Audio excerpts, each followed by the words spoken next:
नमस्कार साथियों, आज हम फिर से इसी कड़ी में आगे बढ़ते हुए बीएससी सेकंड मैथ्स अवकल समीकरण हमारी बुक चल रही है और इसका चैप्टर सेकंड प्रथम कोटि एवं प्रथम घात के अवकल समीकरण। आज का हमारा टॉपिक क्या है? समाकलन गुणक ज्ञात करने के नियम। और आज रूल नंबर हम 5 का अध्ययन करेंगे और रूल फर्स्ट से 4 तक हमने पूर्व वीडियोज के अंदर अध्ययन कर लिया है।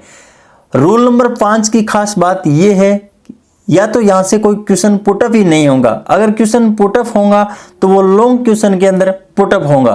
तो यहां पर साथियों जो 12 नंबर के अंदर क्वेश्चन बनता है पार्ट सी के अंदर, तो वो क्वेश्चन यहां से बनने की सबसे ज्यादा संभावना रहती है। तो सर्वप्रथम यहां पर हम रूल नंबर 5 के अंदर थ्योरी पार्ट बनता है उसको समझेंगे। उसके बाद में देखिए साथियों, यहां पर रूल नंबर 5 के ऊपर आपकी बुक के अंदर 5 क्वेश्चन दिए गए हैं। मात्र केवल और केवल यहां पर आपकी बुक के अंदर रूल नंबर 5 पे आधारित 5 ही क्वेश्चन है। एग्जाम्पल नंबर 8, 9 और 10।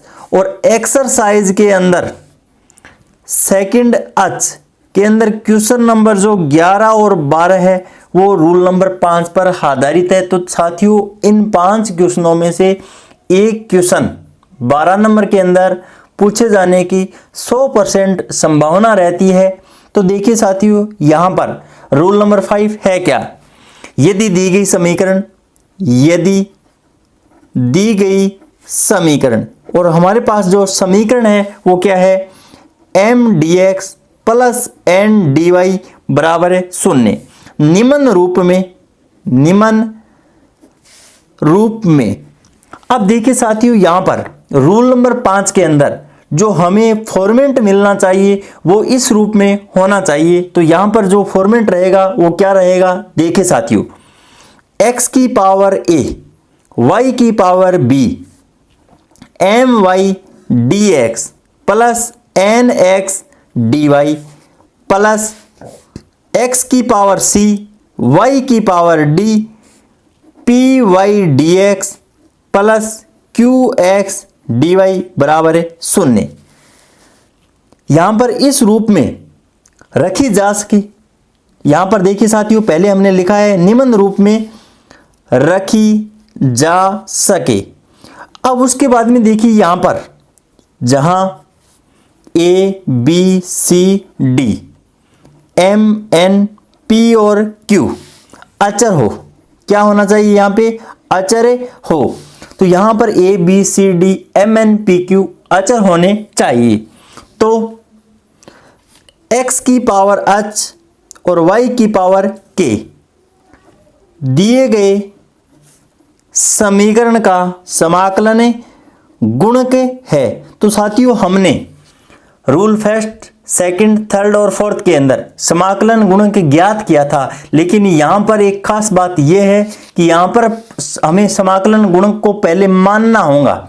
जो हमारे पास समाकलन गुणक होगा उसे हम सर्वप्रथम मानेंगे x की पावर h और y की पावर k। और उसके बाद में हमें समाकलन गुणक को दी गई इक्वेशन को गुणा करवाना होता है। और गुणा करवाने के बाद में जो हमारे पास इक्वेशन प्राप्त होती है वो सदैव और सदैव साथियों यथातथ या यथार्थ होती है।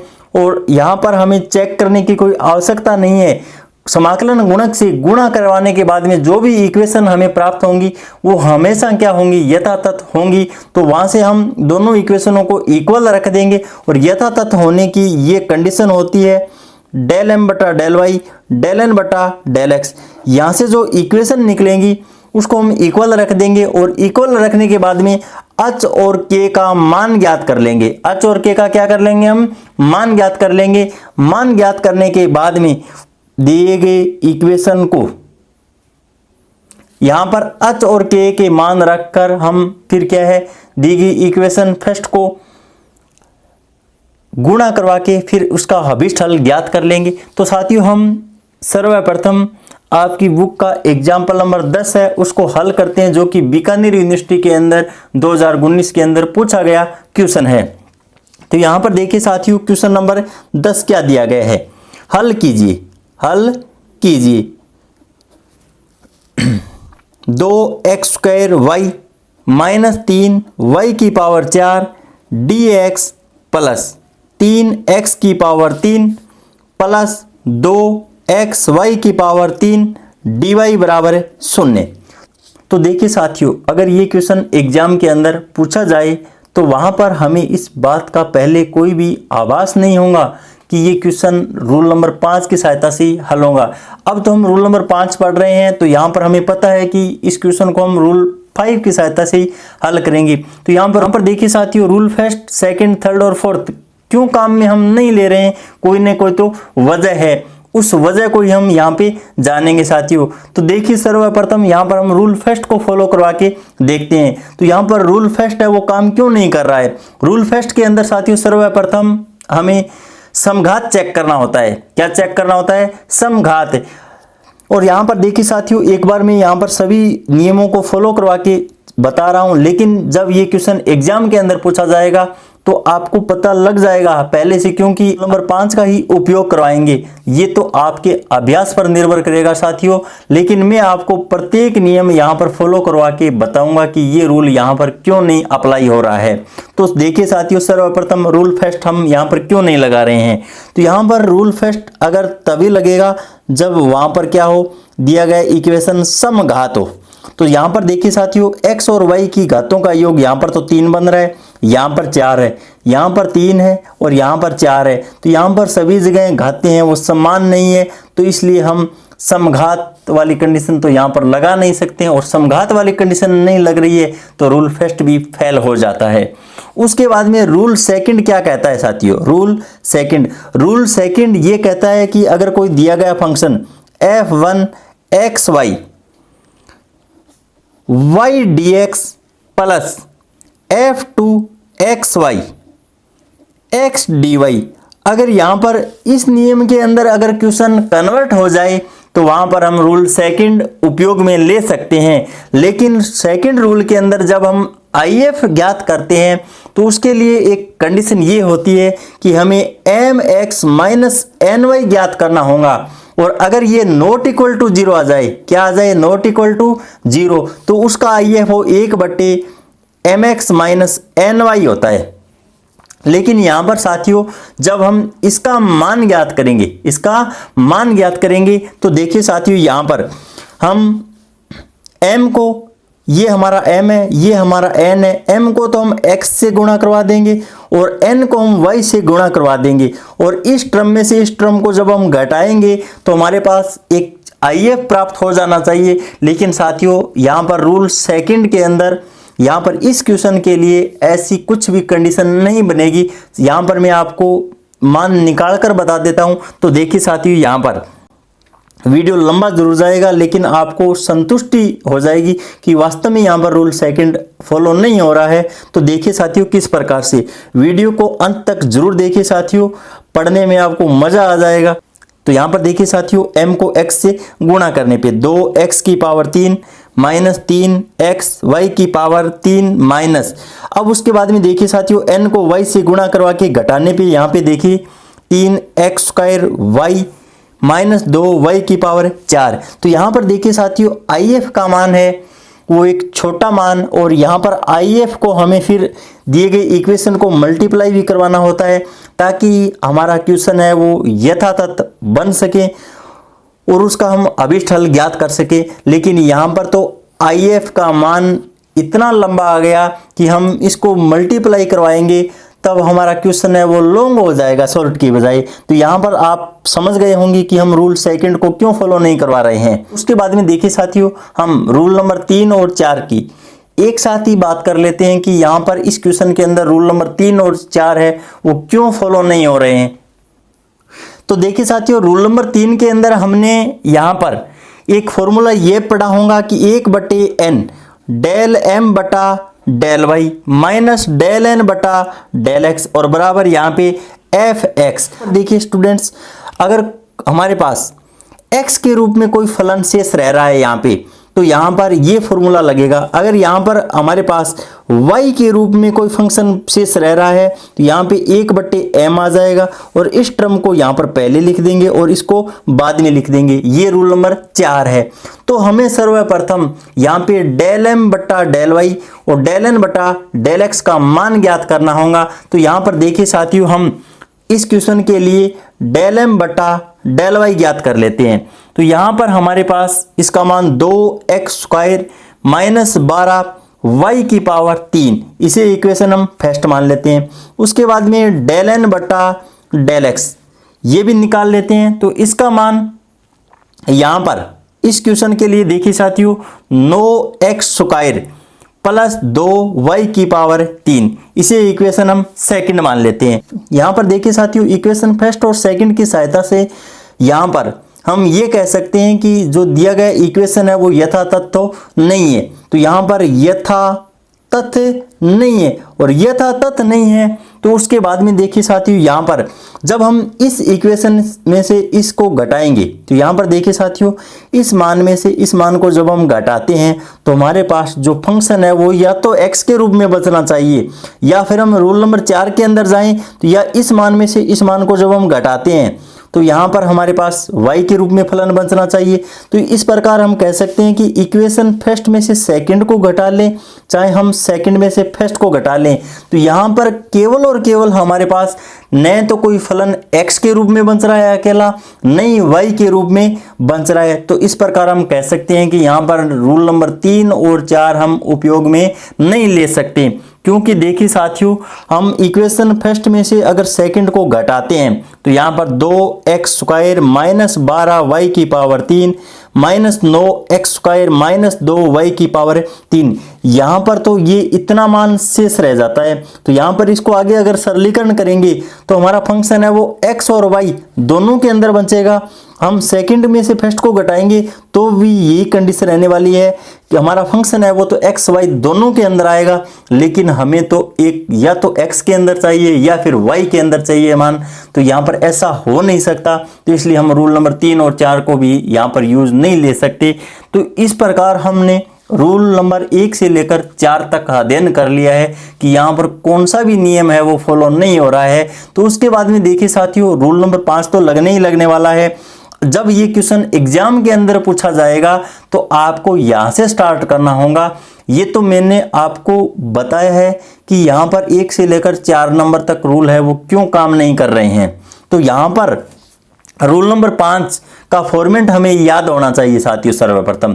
तो देखिए साथियों, रूल नंबर 5 का फॉर्मेट है वो अभी हमने पढ़ा है। जब एग्जाम के अंदर ये क्वेश्चन पूछा जाएगा तो यहाँ से स्टार्ट करना होगा। तो यहाँ पर देखिए साथियों, x की पावर a y की power b my dx plus nx dy plus x की पावर c y की power d py dx plus qx dy और बराबर है 0। साथियों, ये फॉर्मेट बहुत ही आसान है याद करना। वो हम किस प्रकार से ज्ञात कर सकते हैं, यहाँ पर फॉर्मेट केवल और केवल आपको इस रूप में याद नहीं करना है। यहाँ पर रूल नंबर 5 के अंदर हमें क्या करना होगा, x और y अगर कहीं ना कहीं कॉमन बन रहा है, यहाँ पर x आने और यहाँ पर y लिखने के बाद में अगर यहाँ पर कोई ना कोई x और y के अंदर कॉमन बन रहा है तो उसे सर्वप्रथम कॉमन लीजिए। यहाँ पर वही काम, यहाँ पर x और यहाँ पर y लिखने के बाद में यहाँ पर जो भी मान कॉमन बन रहा है उसको कॉमन लीजिए और कॉमन लेने के बाद में यहाँ पर ये कंडीशन बनी है। अगर हम एग्जाम्पल लेकर समझेंगे तो आपके एकदम समझ में आ जाएगा कि यहाँ पर हमने ऐसा क्यों किया है। तो सर्वप्रथम यहाँ पर क्वेश्चन को इस तरीके से एडजस्टमेंट करना होगा हमें, ताकि इस फॉर्मेट के अंदर उसको हम ला सकें। तो यहाँ पर देखिए साथियों, यहाँ पर जो एग्जाम्पल नंबर 10 है वो हम हल कर रहे हैं, उसको सर्वप्रथम यहाँ पर हमें क्या करना होगा और किस रूप में सर्वप्रथम लिखना होगा। तो देखिए साथियों, सर्वप्रथम dx और dy को अंदर हम मल्टीप्लाई करवा देते हैं। तो हमारे पास क्वेश्चन नंबर 10 का जो फॉर्मेट बनेगा वो ये बनेगा। देखिए साथियों, 2x² y dx minus 3y की पावर 4 dx प्लस 3x की power 3 dy plus 2x y की पावर 3 dy बराबर है 0। अब उसके बाद में देखिए साथियों हमें क्या करना होगा, यहां पर इस पद और इस पद को एक साथ लिखना होगा, क्योंकि यहां पर देखिए साथियों dx और dy, तो यहां पर मैंने dx खोज लिया है और यहां पर मैंने dy को खोज लिया है। उसके बाद में यहां पर सेकंड के अंदर यहां पे dx और dy ये रहा, तो यहां पर इस तरीके से सर्वप्रथम क्वेश्चन को एडजस्टमेंट करना पड़ेगा हमें। तो यहां पर मैं इन पदों को एक साथ लिख लेता हूं। पहले 2x²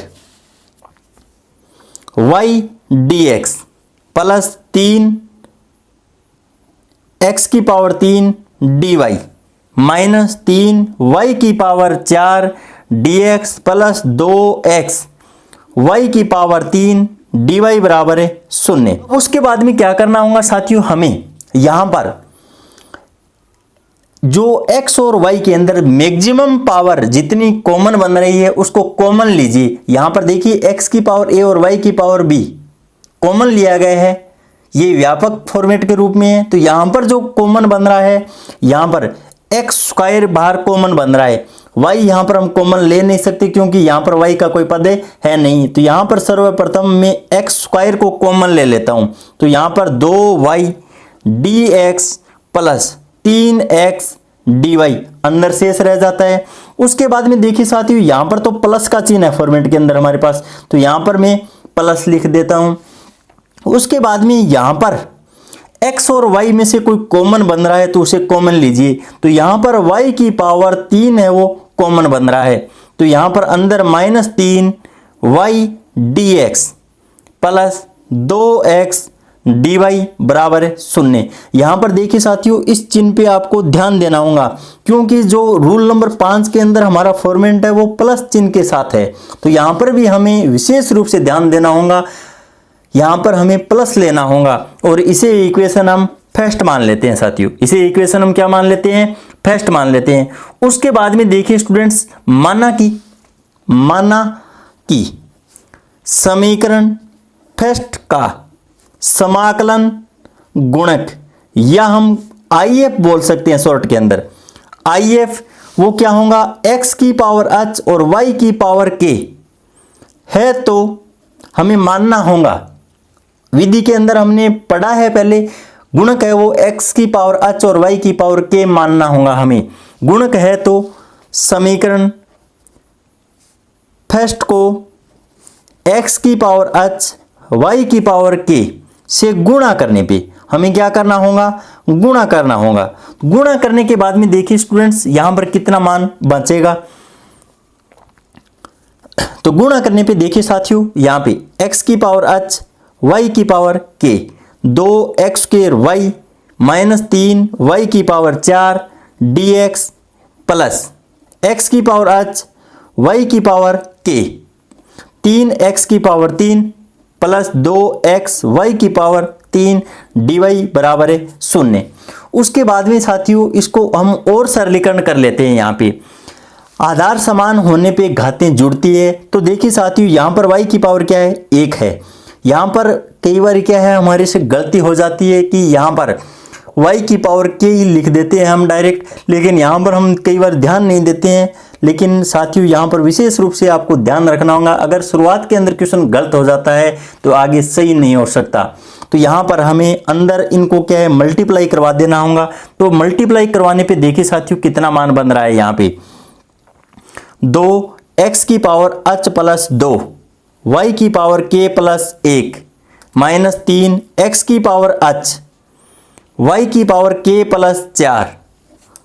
उसके बाद में यहां पर dx, और उसके बाद में देखिए स्टूडेंट्स यहां पर आगे गुणा करवाने पे 3x की पावर h प्लस 3 y की पावर k प्लस 2x की पावर h प्लस 1 और y की पावर k प्लस 3 और बराबर है 0। और यहां पर dy लिख देंगे, अंत में क्या कर देंगे dy। अब देखिए साथियों यहां पर ये तो रहा हमारा m, ये तो पूरा मान क्या है m है, ये हमारा क्या है n है। समाकलन गुणक से गुणा करवाने के बाद में जो इक्वेशन हमें प्राप्त होती है, इसे इक्वेशन हम सेकंड मान लेते हैं। जो इक्वेशन हमें प्राप्त होती है वह इक्वेशन हमेशा और हमेशा के लिए यथातथ होती है। वहां पर हमें कंडीशन को अप्लाई करके नहीं देखना है कि ये यथातथ है या नहीं, वह सदैव क्या होती है, यथातथ होती है। तो वहां पर डेल एम बटा डेल वाई बराबर डेल एन बटा डेल एक्स, ये कंडीशन सदैव लागू रहेगी। अब उसके बाद में देखिए साथियों, हमें क्या करना होगा। अगर आपको याद नहीं रहती है तो नोट के रूप में इस बात को आपको लिख लेना होगा। आई एफ से गुणा करने के बाद जो समीकरण प्राप्त होती है, जो समीकरण प्राप्त होती है वह सदैव यथातथ होती है। और यथातथ होने का मतलब ये हुआ डेल एम बटा डेल वाई बराबर डेल एन बटा डेल एक्स, इस कंडीशन को सदैव फॉलो करेगी।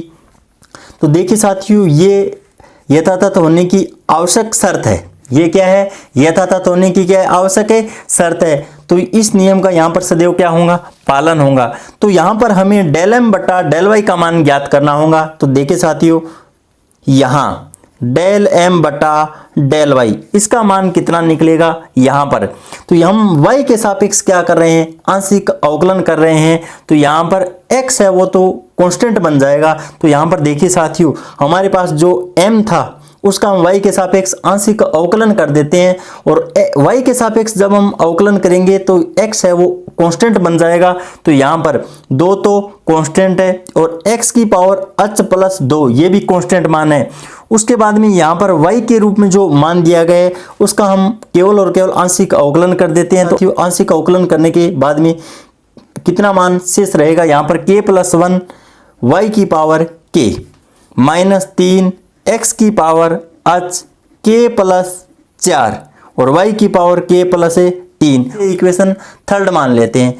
उसके बाद में हम डेल एन बटा डेल एक्स का मान ज्ञात कर लेते हैं, डेल एन बटा डेल एक्स। तो यहाँ पर साथियों x के सापेक्ष करने हैं तो y कांस्टेंट बन जाएगा। तो 3y की पावर k और 3 प्लस h x की पावर h प्लस 2 और प्लस 2y की पावर 3 प्लस k और h प्लस 1 और x की पावर h, इसे इक्वेशन 4 मान लेते हैं। अब देखिए साथियों, समीकरण सेकंड यथातथ होगा। समीकरण सेकंड यथातथ होगा यदि समीकरण 3 बराबर समीकरण 4। अगर यहां पर ऐसा, तो मैंने पहले ही बता दिया आपको कि IF से गुणा करवाने के बाद में जो इक्वेशन होंगी वो हमेशा क्या होंगी, यथातथ होंगी। लेकिन वो कब होंगी, जब यहाँ पर दोनों का मान क्या हो, इक्वल हो। तो यहाँ पर मैंने समीकरण 3 को 4 के बराबर लिख दिया है साथियों। अब उसके बाद में हमें क्या करना होगा, देखिए साथियों, समीकरण 3 को 4 के बराबर लिख देते हैं। तो अर्थात 2k प्लस 1 x की पावर h प्लस 2 y की power k minus 3 k plus 4 x की पावर h y की पावर k प्लस 3 बराबर, यहाँ पर देखिए साथियों 3 h प्लस 3 x की पावर h प्लस 2 और y की power k plus 2 h plus 1 और x की पावर h y की पावर k प्लस 2। यहाँ पर मैंने कुछ ही नहीं किया है, इस मान और इस मान को मैंने इक्वल किया है। और इक्वल भी इसलिए किया है ताकि हम h और k का मान ज्ञात कर सके। तो यहाँ पर आपको देखने से पता लग रहा होगा x की पावर h प्लस 2 और यहाँ पर भी x की पावर h प्लस 2, यहाँ पर y की पावर k और यहाँ पर y की पावर k। यहाँ पर इस तरीके से ही मान बनेगा ताकि हम यहाँ पर h और k के मान ज्ञात कर सके। तो देखिए साथियों, यहाँ पर x की पावर h y की पावर k प्लस 3, यहाँ पर भी यही मान है। यहाँ पर देखिए साथियों, अंत में हमें क्या करना होगा, अब x की पावर h प्लस 2 y की पावर k तथा x की पावर h और y की पावर k प्लस 3 के गुणांकों को समान रखने पे, k गुणांकों को समान रखने पर। अब साथियों हमें क्या है, इनके गुणांकों को इक्वल रख देना होगा। तो यहां पर 2k+1 बराबर 3 h प्लस 3। यहां पर आप देख सकते हो इनका जो गुणांक है वो 2 और k+1 है, इसका जो गुणांक है 3 h प्लस 3 है। तो इनको मैंने इक्वल रख दिए और इसे इक्वेशन हमने 5 मान लिया है। उसके बाद में यहां पर इनके गुणांकों को भी हम इक्वल कर देते हैं। तो यहां पर देखिए साथियों, -3 k+3 बराबर 2 h प्लस 1 और इसे इक्वेशन 6 मान लेते हैं। अब इक्वेशन 5 और 6 आप स्वयं हल कर लेना साथियों, क्योंकि वीडियो बहुत लंबा चला जाएगा। यहां पर पहले पक्षांतरण कर लेना, पक्षांतरण करके फिर यहां पर विलोपन विधि की सहायता से गुणांकों को समान करके h और k का मान ज्ञात कर लेना। और यहां पर जब आप इनको हल करोगे तो h का मान आपके पास -49/13 निकल कर आएगा और k का मान है वो -28/13 निकल कर आएगा। h और k के मान निकल जाने के बाद में जो हमने IF माना था, क्या माना था, x की पावर h और y की पावर k। तो यहां पर साथियों आपको क्या करना होगा, h और k के मान है वो पुट कर देने होंगे। तो यहां पर x की पावर -49/13 और y की पावर यहां पे -28/13, ये मान हमारा IF का बन जाएगा। पहले तो हमने IF माना था, लेकिन वास्तविक रूप से हमारा IF वो अब निकल कर आया है। अब हमें क्या करना होगा, अब समीकरण फर्स्ट को 7 से गुणा करवाना होगा। पहले तो हमने मानकर गुणा करवाया था, अब हमारे पास वास्तविक समाकलन गुणक है। अब हमारे पास वास्तविक समाकलन गुणक है वो प्राप्त हो गया है साथियों। उसके बाद में वही प्रोसेस रहने वाली है जो रूल नंबर फर्स्ट के अंदर, सेकंड और थर्ड के अंदर हमने पढ़ा है। तो देखिए साथियों, हम समीकरण फर्स्ट को 7 से गुणा करवा देते हैं और इसे इक्वेशन हम नंबर 7 दे देते हैं नाम। तो 7 नंबर इक्वेशन को फर्स्ट से गुणा करवाने पे कितना मान बनेगा, देखिए साथियों हमारे पास जो इक्वेशन फर्स्ट थी उसको हम यहाँ पर x की पावर -49/13 इंटू y की पावर -28/13 से मल्टीप्लाई करवाने के बाद में जो इक्वेशन बनेगी वो क्या है, देखिए 2x की पावर -23/13 y की पावर -15/13 माइनस 3x की पावर -49/13 y की पावर -36/13 और dx। ये मान आपको सरलीकरण करने के बाद में लिखना होगा साथियों, क्योंकि हम यहाँ पर y की पावर 1 लिखी होंगी और 1 के अंदर जब हम -28/13 ऐड करेंगे तो हमारे पास -15/13 ही बचेगा। सरलीकरण करने के बाद में लिखा है मैंने यहाँ पे, तो आप सरलीकरण स्वयं हल कर लेना। तो उसके बाद में प्लस का चिन्ह और यहाँ पर 3x की पावर -10/13 y की पावर -28/13 और प्लस 2x की पावर -36/13 y की पावर 11/18 dy बराबर है 0 और इसे इक्वेशन 8 मान लेते हैं। अब देखिए साथियों, समीकरण 8 यथातथ है या यथार्थ है, इसका अभीष्ट हल। और अभीष्ट हल यथातथ का हम जानते हैं साथियों, जो कि यथातथ की पर्याप्त शर्त होती है। इसका जो हल होगा वो समाकलन m dx और प्लस समाकलन n माइनस डेल बटा डेल वाई समाकलन m dx और पूरे का समाकलन और फिर हम अचर लिखते हैं। ये इसका अभीष्ट हल होता है यथातथ अवकल समीकरण का।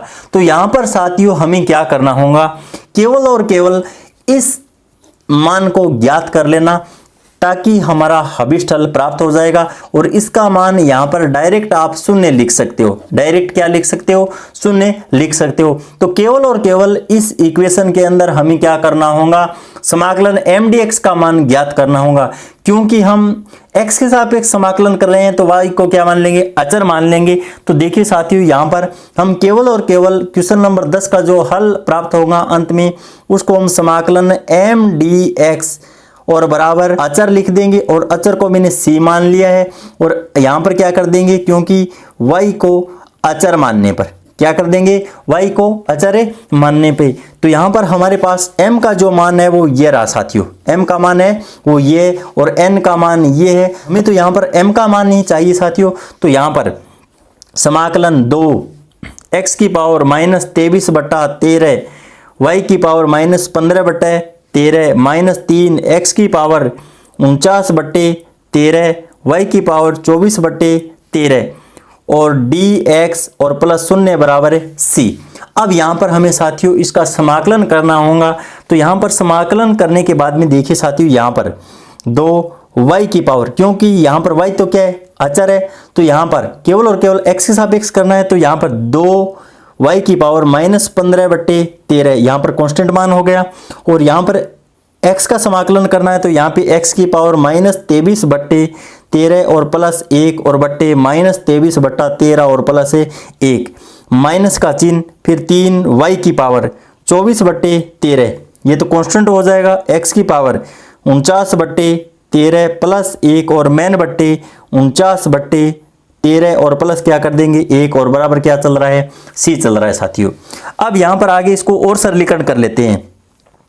तो यहाँ पे -13 बट्टे 10 इंटू 2 इंटू वाई की पावर -15 बट्टे 13 और x की पावर 10 बट्टे 13 और प्लस 13 बट्टे यहाँ पे 36 और इंटू 3 इंटू वाई की पावर 24 बट्टे 13 और इंटू एक्स की पावर -36 बट्टे 13 और बराबर क्या लिख देंगे, c लिख देंगे। इसको आगे और भी सरलीकरण कर लेते हैं साथियों। यहाँ पर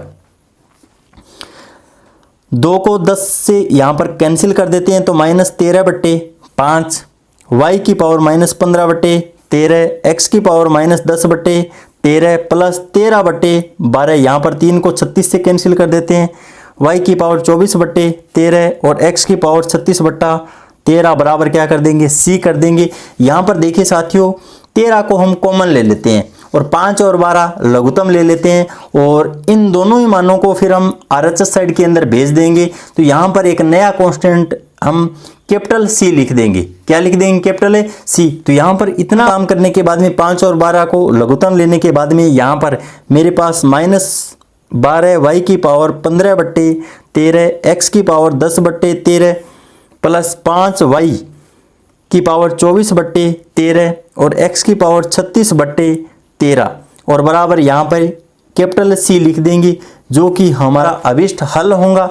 इस प्रकार मैं आशा करता हूँ कि क्वेश्चन नंबर 10 है वो आपके समझ में आ गया होगा साथियों। वीडियो लंबा जरूर चला गया है लेकिन आपको पढ़ने में मज़ा आ गया होगा साथियों। वीडियो को ज़्यादा से ज़्यादा शेयर कीजिए अपने साथियों के साथ। इन्हीं शब्दों के साथ जय हिंद जय भारत।